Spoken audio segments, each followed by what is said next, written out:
Well, here we are, Thursday, October 6th, 2022. I'm Larissa, and having my coffee, having my Yurgachev, and we are reading The Consolation of Philosophy by Boethius, Book 2. After this, Lady Philosophy was quiet for a moment, and then, when she had captured my attention with her modest silence, she spoke these words. If I thoroughly understand the cause and nature of your sickness, you are wasting away with desire and longing for your previous state. You suppose it's the changes of fortune that have overthrown your soul. I know the many disguises of that monster and her endearing friendliness to those she tries to deceive, a kindness until she leaves them without warning and overwhelms them with unbearable pain. If you would recall her nature, her ways, and her worth, you would realize that she is not responsible for anything of beauty that you have ever had or lost. I don't suppose I'll have to work very hard to make you remember this. You used to attack her with courageous words when she approached you with her flattery, and you would chase her away with your wisdom drawn from our sanctuary. Yet every sudden change in circumstances seems to overcome a soul almost like a flood, and so it happens that even you have lost your peace of mind for a little while, but now it's time for you to drink down some medicine that's pleasant and good, to make the way for stronger remedies. And let me apply the sweet persuasion of rhetoric, which only proceeds on the right path when it stands by our instructions and is in harmony with the homely music of our hearth. Let us sing out first in a light measure, then in a heavier one. So what is it, mortal, that has plunged you into grief and mourning? I suppose you've seen something new and strange. You believe that fortune has changed towards you. You are wrong. These have always been her ways and nature. She's retained her character in her very fickleness towards you. She was just the same when she fawned on you and tricked you with promises of a counterfeit happiness. You've learned of the fickleness of that blind spirit. Though she still hides herself from others, to you she has revealed herself completely. If you like her ways, make use of them, and don't complain. If her treachery terrifies you, reject her and cast her off as she plays her dangerous tricks. She is the one that causes you grief now, when she should have brought you peace of mind. No one could ever count on her to be loyal, and now she has left you, too. Do you really value a happiness that will pass away? Is present fortune dear to you when she can't be trusted to stay and when she brings grief as she departs? But if she can't be retained through your own will, and if she brings ruin when she leaves, what else can she be but a sign of coming disaster? It's not enough, after all, to see what is placed before our eyes. Wisdom takes thought of how things will turn out in the end. The temporary nature of any situation should keep a person from fearing fortune's threats or hoping for her enticements. In short, as soon as you bow your neck to fortune's yoke, you have to endure without complaint whatever happens under her terms. If you should try to impose rules upon her coming and going, when you've willingly chosen her as a mistress, won't your impatience worsen the bad luck that you can't change? If you entrust your sails to the wind, you'd move forward in the direction it was blowing, not where you choose to go. If you entrusted seeds to the fields, you'd expect some good years and some bad ones. Now you've given yourself to the rule of fortune. You must conform yourself to her ways. Would you try to hold back the force of a wheel in motion? Oh, most foolish of men, if fortune began to be permanent, she would cease to be fortune. Metrum 1. Treacherous as the tide, twisting lives with the flick of her hand. She tramples kings, she encourages the destroyed, laughing as at the weeping and groaning her harshness caused. This is her amusement, proving her power. She revels in her show. The fortunate she prostrates in 1 hour. 2.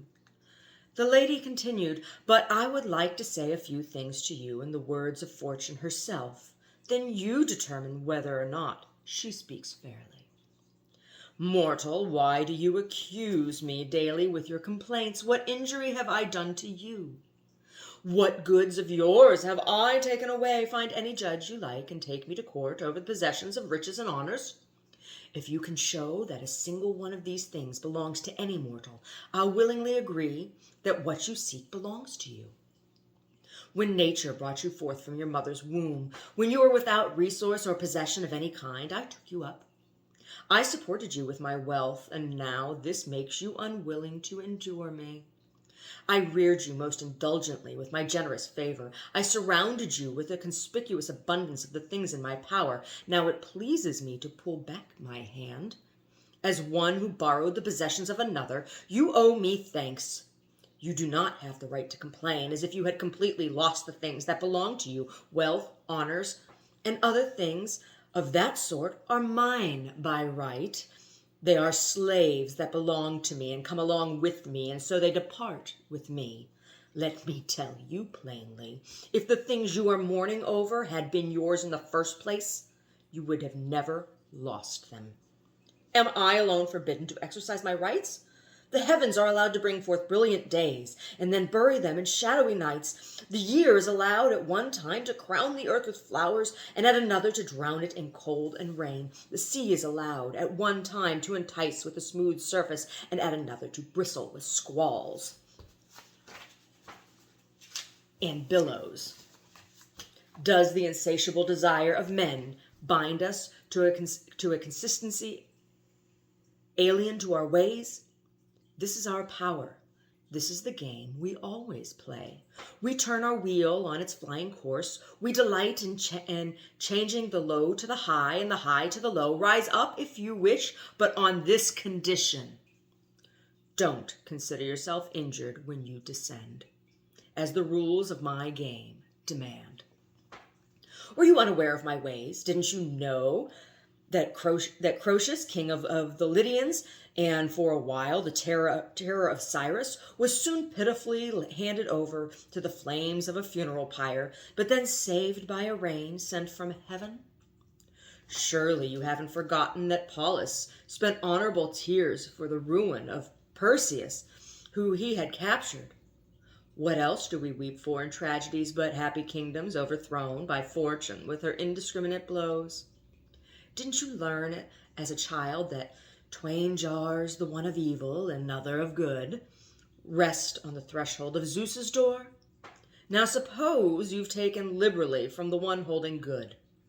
Suppose I haven't totally departed from you. Suppose this very fickleness is for you a source of hope for better things. Still, you mustn't waste away in your heart desiring to live by your own law, though you reside in a kingdom inhabited by all men. Metrum 2. If plenty should pour from her full horn, wealth abundant as sea-stirred sand, or countless as stars in the shining night sky, nothing stopping her hand, still man would complain of poverty, even if God answered prayers with gold, heaped honors on those asking. Still this gain would seem nothing. Their greed only opens new mouths. What could curb such lust when those with riches overflowing thirst for more? A man is never rich, trembling and sighing, believing himself in need. 3. So, if Fortune were speaking these words to you in her own defense, you would be utterly unable to open your mouth in reply, Lady Philosophy continued.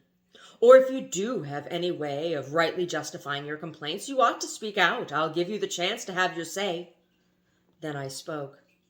Yes, these arguments sound good, smeared as they are with the honey of sweet speech and poetry. They bring some pleasure, but only while they are being heard. The pain of sorrow lies too deep when someone is miserable. As soon as the words stop sounding in the ears, the grief deep in a man's heart weighs him down. And she replied, yes, of course, for this isn't yet the remedy for your disease, but rather a sort of poultice for a pain that stubbornly resists a cure.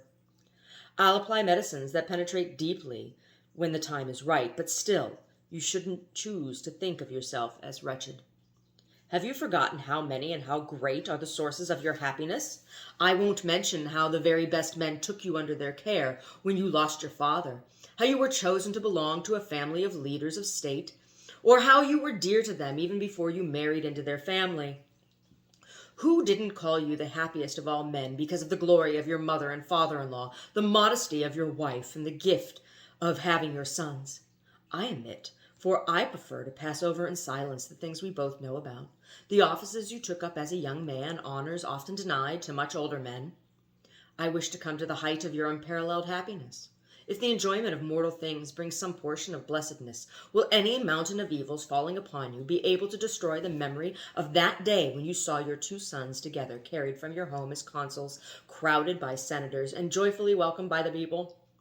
When you spoke in the honor of the king as your sons were sitting on their thrones in the Senate House, you well deserved the glory granted to your talented eloquence. In the Circus Maximus, when you were placed between your two sons, the consuls, you satisfied the expectations of the multitude spread around you with a celebration worthy of a general's triumph.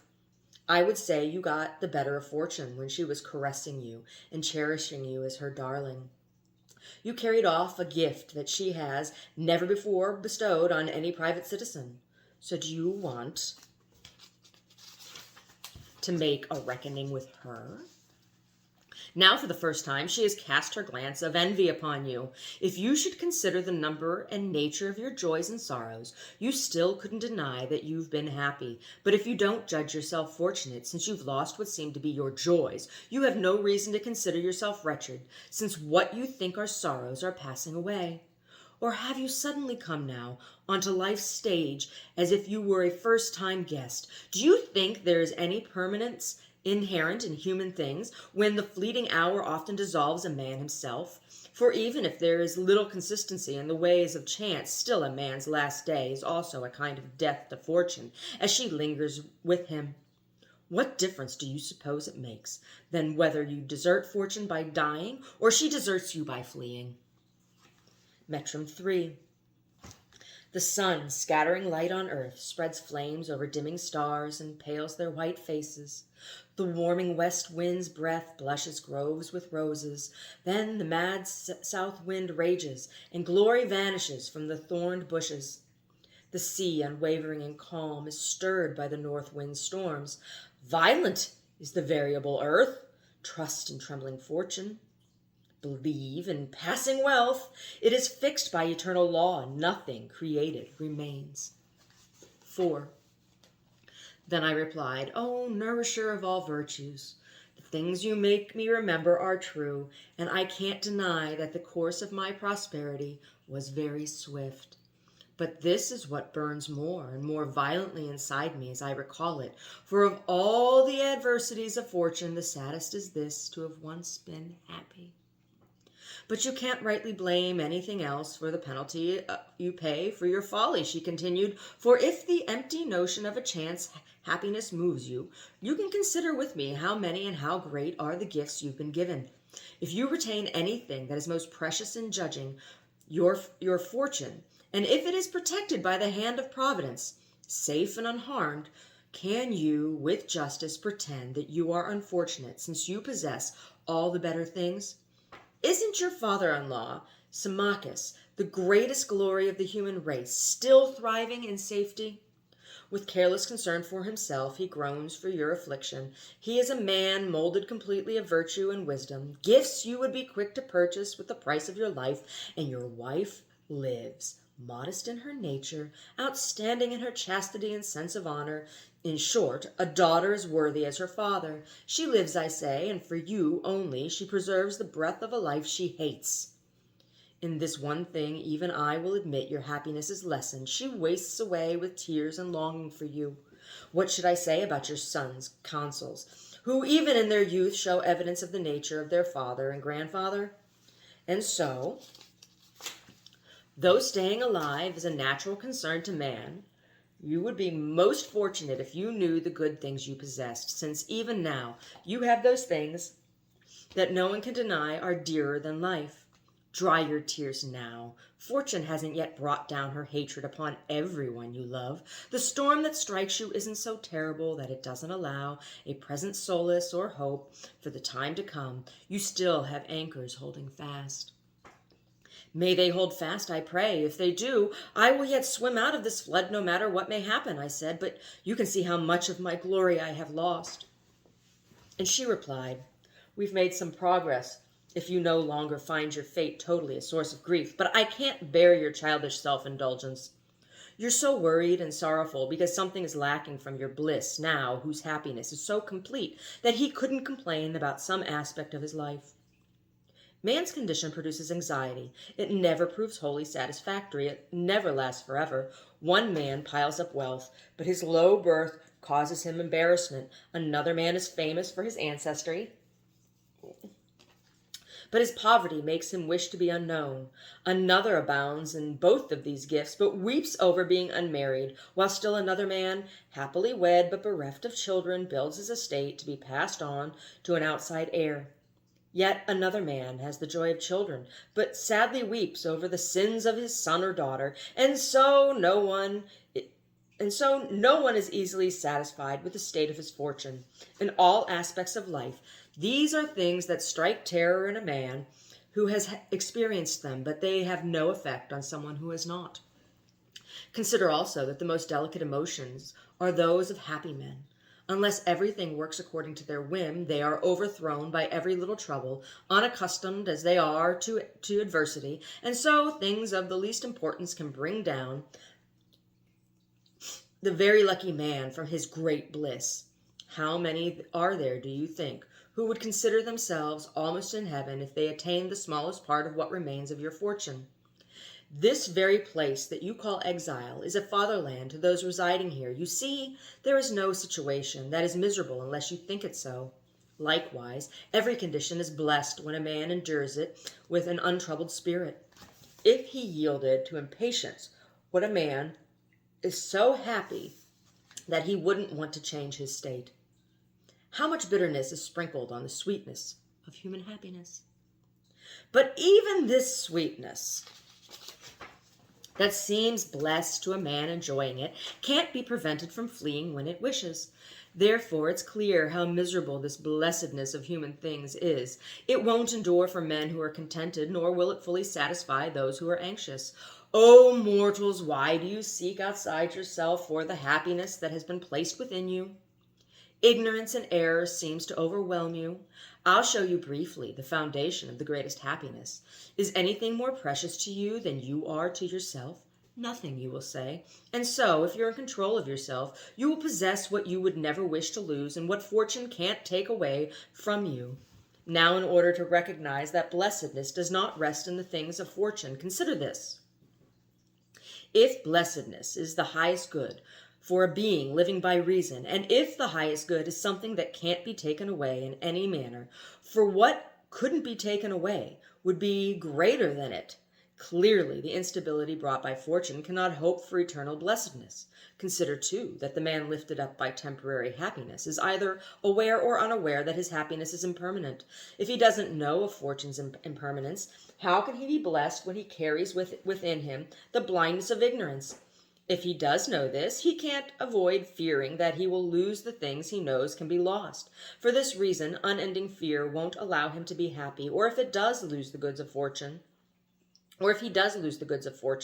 does he suppose that the loss must be given little weight? In this case, fortune's goods must be very meager if a man bears their loss with an untroubled spirit. And since, as I know well, you are the very same man who's been persuaded with many convincing arguments that human minds are in no way mortal, and since it's clear to you that the happiness of fortune ends with death of the body, you can't deny that if fortune is able to bring blessedness, then the whole race of mortals is slipping towards misery, since all men meet their end in death. But we know that many have looked for the reward of blessedness, not just by their deaths, but by sorrow and suffering. How, then, can present happiness make men blessed when it doesn't make them miserable if they lose it? Metrum 4.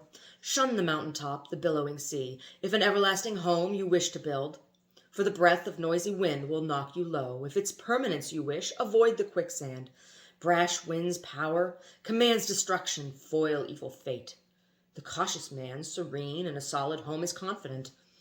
Then, however, the thundering wind confounds the sea. You settled in your fortress may live and smile at the wrath of the sky. 5. But since the medicines of my arguments have begun to work on you, I think I'll use some cures that are a little stronger. Come then, if the gifts of fortune were not momentary and slipping away, what could you find in them that would truly be your own? What wouldn't seem vile when considered and carefully examined? Can you truly own riches? Are they precious by their very nature? If so, then what aspect of them? The gold itself, the value of heaping a pile of money? But money gleams more in the spending than in the piling up, since avarice makes men hated, while generosity makes them famous. But if no one can keep what's given to someone else, money proves valuable only when one man passes it to another in the practice of giving, and thus it ceases to be possessed. For if all the world's money were piled together for the use of one man, others would be in need of it.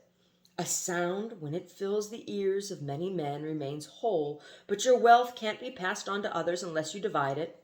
Yet when this happens, those who lose their wealth become poorer. Oh, how limited and poor are riches. Many men can't truly own them, many men can't truly own them, and they come to no one without making others poor.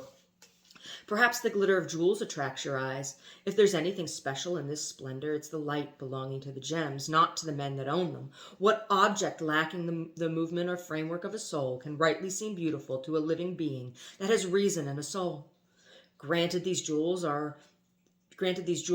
some degree of true beauty through the work of the Creator and through their own special nature,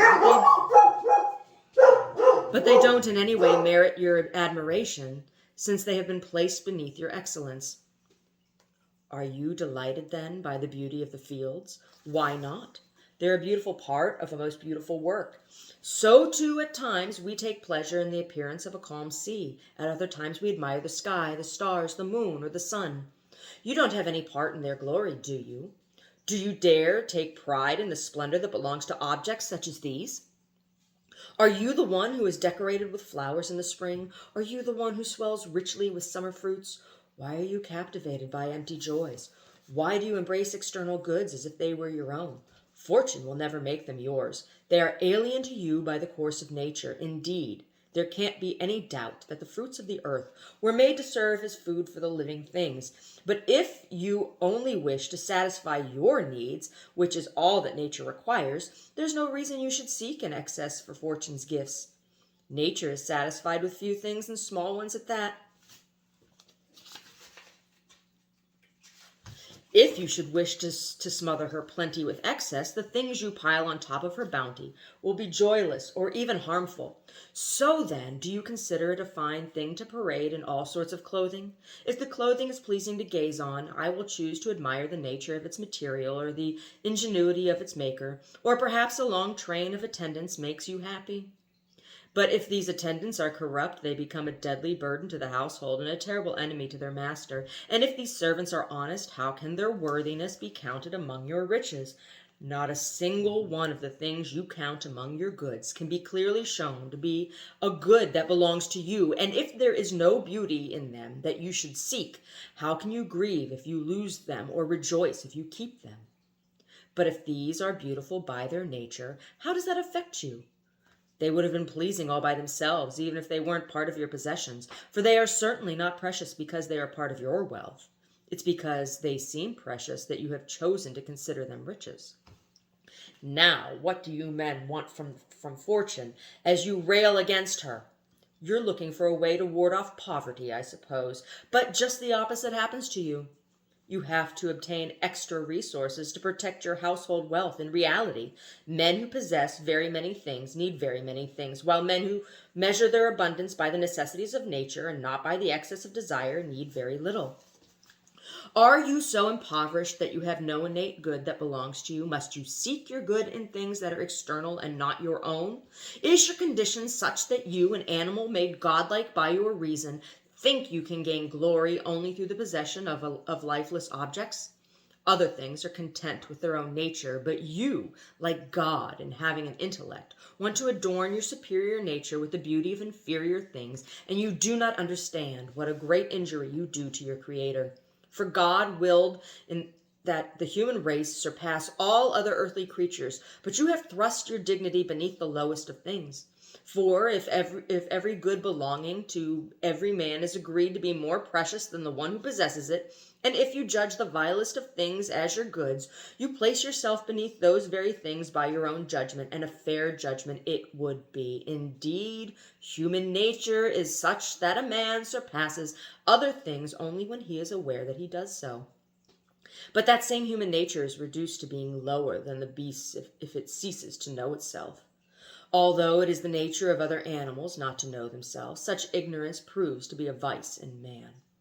How far off your path you wander when you think you can find adornment with things that are not your own, and yet this can't be, for if anything gains luster from objects placed beside it, those objects are the ones that earn praise. The other thing, covered and concealed by those objects, retains its baseness anyway. But I at least deny that anything is good if it causes harm to the one that has it, she continued. Am I wrong?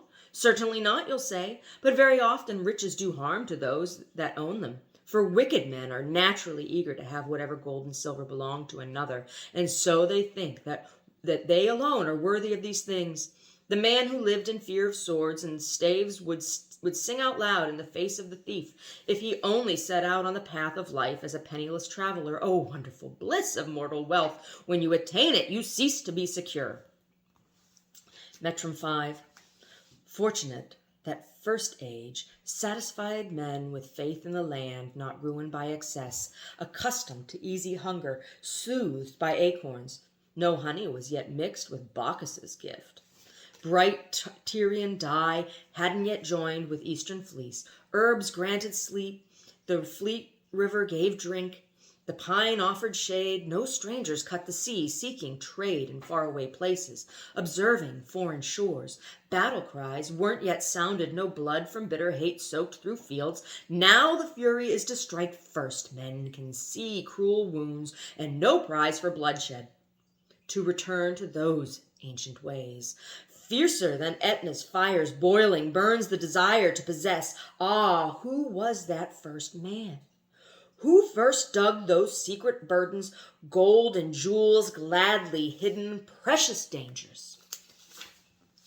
6. What should I say, on the other hand, but about offices and might, which in your ignorance of truth, worth, and power you equate with heaven? But if power and high office fall to a wretched man, that belching flames of Etna would flood could cause such destruction. I'm sure you remember how your ancestors once thought it necessary to abolish the powers of the consuls, which used to be the source of freedom, because of the consuls' arrogance. It was this same sort of haughtiness that caused even the name of the king to be removed from the state. But when power is handed over to just men, a rare case indeed, what else do we praise them for but their just use of that power? So it isn't the office that brings honor to virtue, but virtue that brings honor to the office. And what is that excellent and desirable power of yours? O earthly creatures, do you consider what ruling means? You who seem to rule. If you saw a mouse lording it over his fellows, you would be moved to laughter. But consider the human body. What could you find weaker than a man? He can be killed by a tiny fly that bites him or crawls deep within his organs.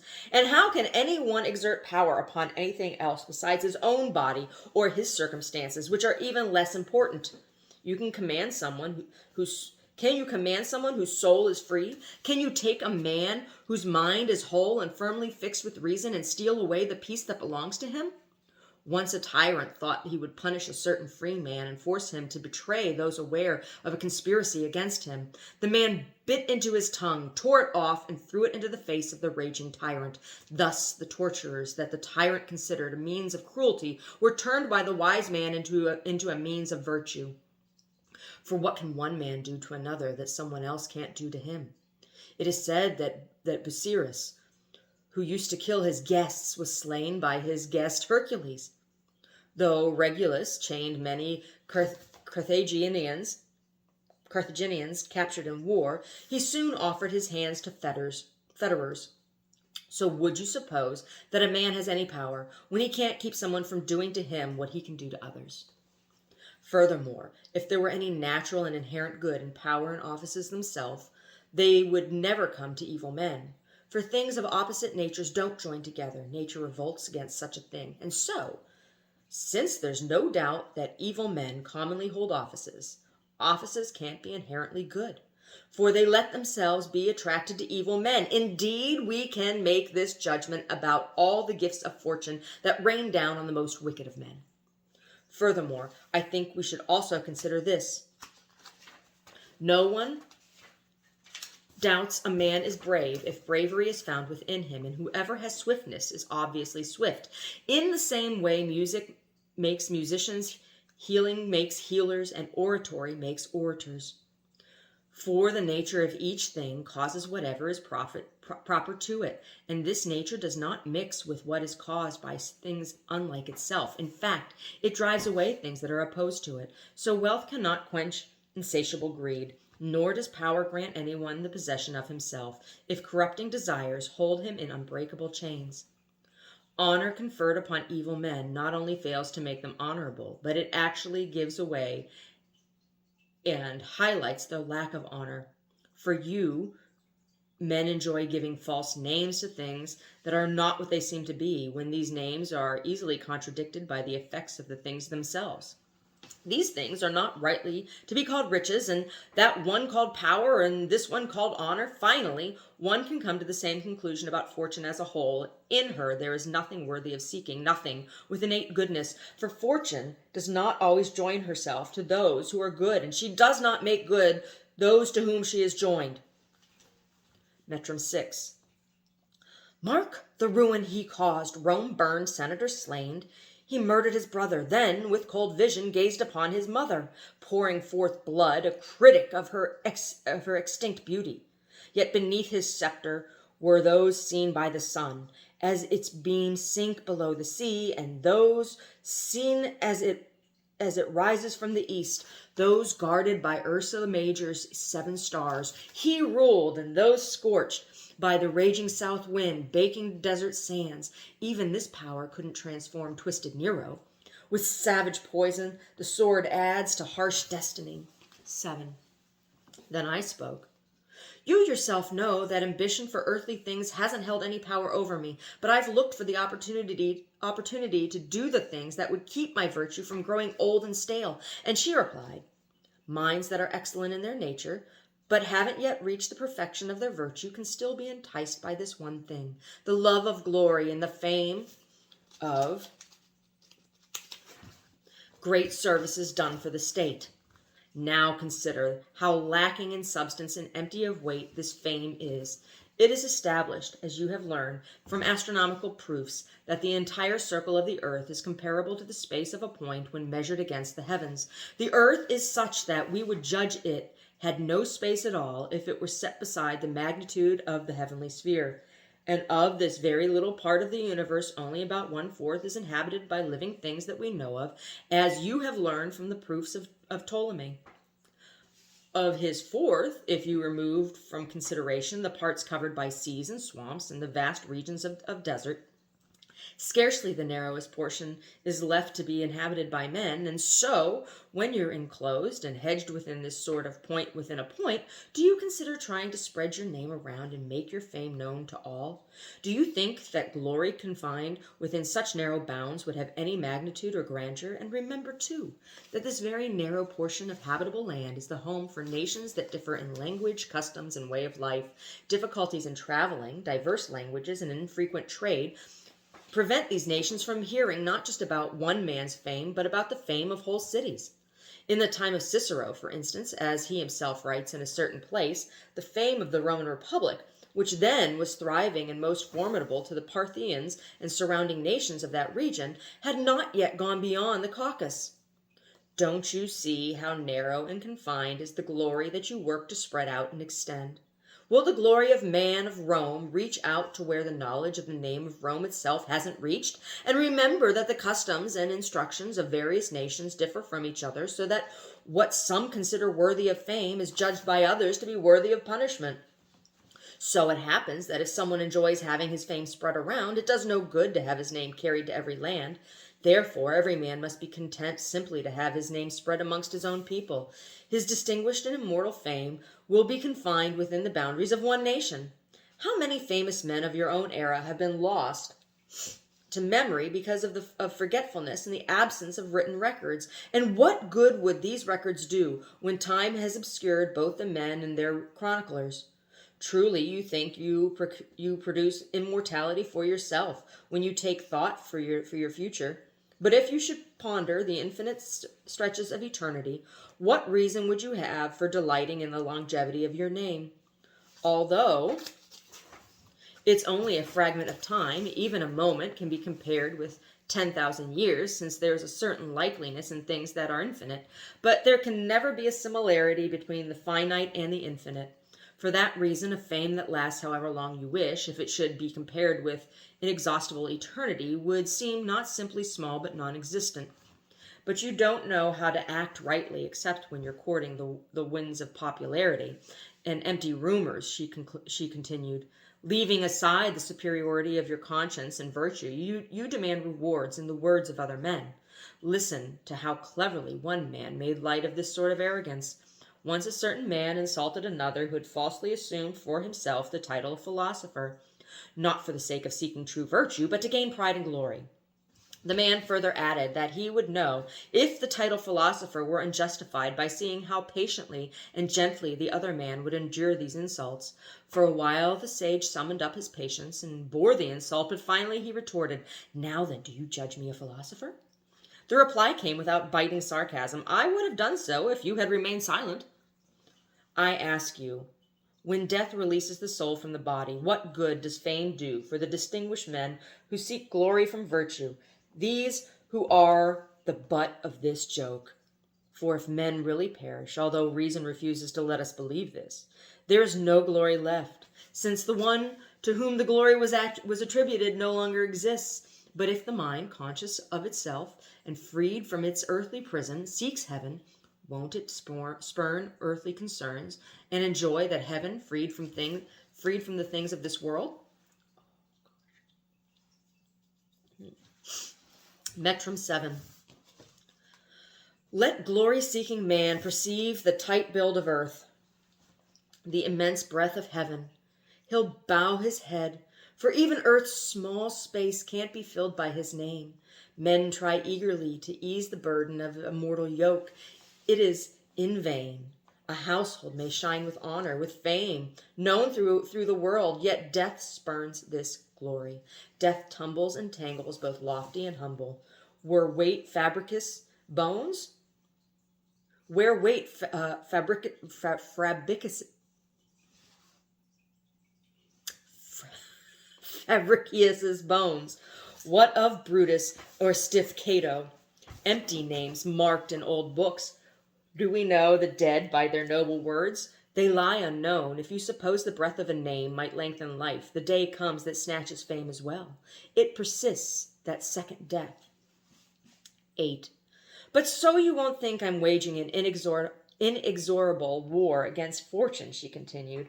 There is a time when she treats man well, not deceiving him at all. It's when she shows herself, uncovers her face, and confesses her ways. Perhaps you don't understand what I say. What I'm trying to express is strange, and so I can hardly explain it. Indeed, I think fortune is of more benefit when she is adverse than when she brings prosperity. For in the later case, she approaches under the guise of happiness. When she seems kind, she lies. But when she shows herself fickle and unstable, she is truthful. In the first case, she deceives. In the latter, she instructs. In the first instance, she uses the appearance of false gods to bind the minds of men that enjoy them. In the second, she frees these minds by the knowledge of the fragility of happiness. And so, in her first role, you see that fortune is without substance, impermanent, and always uncertain of herself. In her second role, she is sober, well-girdled, and made wise by the experiences of adversity. In short, happy fortune uses her allurement to draw men astray from the true good. But adverse fortune, for the most part, uses her claw to drag men back to the things that are good. Or do you think it should be considered a small thing that this bitter and honorable fortune has uncovered for you the hearts of your friends who are faithful, that she has shown you which of your companions have sincere countenances and which have changeable ones, taking her own men as she departs and leaving yours behind? How much would you would have paid for this gift when you were whole and, as you thought, fortunate, now wail over lost wealth? You have discovered your friends, the most precious form of riches. Metrum 8. The world unwavering changes, cycling in progression of harmony, an eternal charter checks, nature treaty bound. The sun rules the day, the moon, guided by Hesperus, rules the night. The sea's hungry waves would devour the land if not for love's bonds. Love, from the sky commanding, binds both earth and sea. If these reins are loosened, loving falls to war. This perfect engine running would be wrecked. Love weaves people too, nodding with sacred law. Love's worthiness dictates justice. Oh, happy race of men, if that love which rules the heavens might also rule your hearts. Well, I don't know why my nose is itching. I don't know why. It just does that sometimes. I don't know. Ugh. Maybe I've had too much caffeine. Although that can't be possible. Because, I hadn't even finished this cup of coffee. Lady Fortune. Lady Fortune. That fickle bitch. Now, it makes me think about, thinking about Lady Fortune, it makes me think about these two ballot measures that are coming up, 26 and 27, here in California, about online gambling. Personally, I don't think it should be legal to be able to gamble, to wager on human beings. I believe that that is morally and ethically a form of slavery. And I think it's reprehensible. Right. And I think it also takes away from the integrity of the game itself. Right. I don't gamble. I don't, we've been to Vegas a few times. We went for our honeymoon, for our anniversary a couple times, and penny slots or whatever. And one time I played blackjack, but I don't think it's worth gambling for anything more than pretzels. Right? Pretzels and or Chex Mix. Even at the bingo, when I went to bingo with my grandma and her sisters, women, they get all worked up and stuff. It just, prizes were fun though, right? Bingo prizes. At least that was just prizes. But gambling for money, betting, fortune, it's always a losing game, right?